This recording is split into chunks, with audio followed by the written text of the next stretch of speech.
Hello, bachcho. Let's read the question. The question says, select the incorrect statement. A. Xenon is the most reacting among rare gases. B. Argon is an inert gas. C. Radon is obtained by the decay of radium. D. The most abundant rare gas in the atmosphere is helium. So question में हमको चारों statement दिया हुआ है regarding group 18 element. सो हमको बताना होगा इनमें से इनकरेक्ट स्टेटमेंट कौन सा है. So the key concept of this question is noble gas. So first of all हमको जानना होगा व्हाट आर नोबल गैस. हम जानते हैं helium, neon, argon, krypton, xenon, radon, इन सबको बोलते हैं नोबल एलिमेंट. बोलना सही होगा. नोबल गैस के कपड़े में इसको बोलूंगा नोबल एलिमेंट. एलिमेंट. ठीक है. या फिर गैस बोलना भी कुछ खराब नहीं रहेगा. गैस भी ठीक है क्योंकि सारे के सारे क्या है, गैस ही है. सारे के सारे गैस है, नोबल गैस. ठीक है. नाउ हम ईच एंड एवरी स्टेटमेंट को डिस्कस करते हैं. xenon is the most reacting among rare gases. So ये स्टेटमेंट लिखा हुआ है फर्स्ट में. हम जानते हैं कि in periodic table, in periodic table क्या होता है, down the group, down the group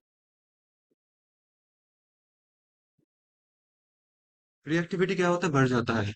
reactivity increases, increases. Right. सो हमारे पास है ग्रुप 18 एलिमेंट, जैसे कि आपको पहले बताया helium, neon, argon, krypton, xenon, radon. ऊपर से नीचे क्या होगा, ऊपर से नीचे हमारा रिएक्टिविटी बढ़ जाएगा. Reactivity increase. अब देखो जो रेडॉन है, हम उसको कंसिडरेशन पे नहीं लाएंगे. ठीक है. रेडॉन को हम लोग नहीं लाएंगे, मतलब helium, neon, argon, krypton, xenon. ठीक है. सो क्या होगा इसमें, रिएक्टिविटी बढ़ रहा है, इंक्रीजेस. क्योंकि जो रेडॉन होता है वो होता है रेडियो एक्टिव, तो हम लोग उसमें चर्चा नहीं करेंगे. तो उसको एक्सक्लूड करने के बाद हम लोग देख पा रहे हैं जो जेनॉन जो हमारे पास सबसे नीचे है, तो क्या होगा, सबसे ज्यादा रिएक्टिव होगा. और हमको जेनॉन का कंपाउंड बहुत दिखता है. XeF6 बहुत कंपाउंड दिखता है. XeO4, क्योंकि रिएक्ट कर जाता है. तो जो लिखा हुआ है बिल्कुल सही लिखा हुआ है, most reacting among rare gases. So B लिखा हुआ है argon is an inert gas. हम जानते हैं कि we know that group 18 element जो होता है वो क्या होता है, इनर्ट एलिमेंट होता है. ये सब क्या है, इनर्ट. ये सब रिएक्ट जल्दी से नहीं करता. ठीक है. So hence I can say that जो आर्गन होता है, देखो एक्चुअली रिएक्टिविटी बढ़ना शुरू होता है क्रिप्टॉन से. क्रिप्टॉन से हमको कंपाउंड मिलता है KR F2. ठीक है. ये कंपाउंड है. तो एक्चुअली क्या होता है, क्रिप्टॉन कंपाउंड, क्रिप्टॉन रिएक्ट करता है हमारा फ्लोरीन के साथ, xenon करता है. बट ये आर्गन तक ना कुछ कंपाउंड हमको अभी तक नहीं मिला. तो हीलियम, नियॉन, आर्गन क्या है, ये सब इनर्ट गैस है. तो आर्गन क्या है, आर्गन एक इनर्ट है. ये एक इनर्ट है, बिल्कुल सही लिखा हुआ है, आर्गन इनर्ट है, आर्गन रिएक्ट नहीं करता.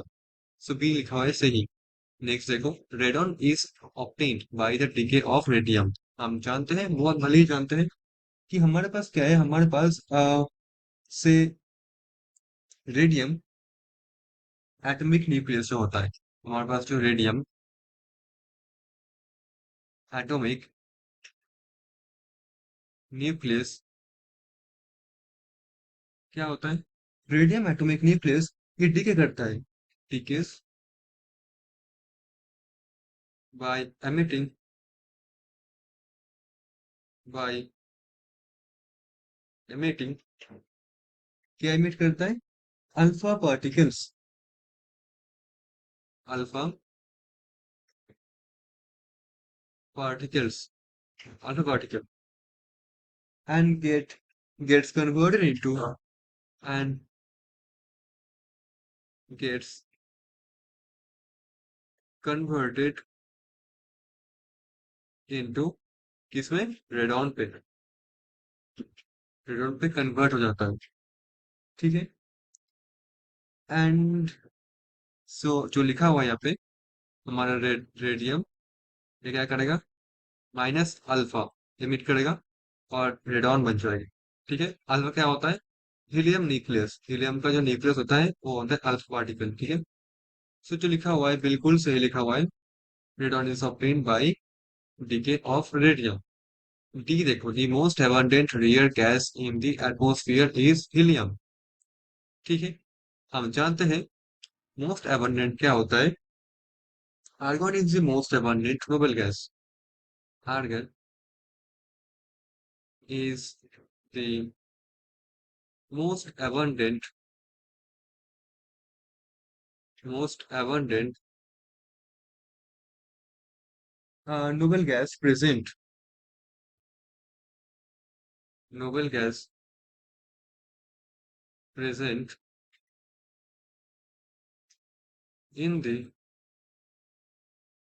Earth's atmosphere.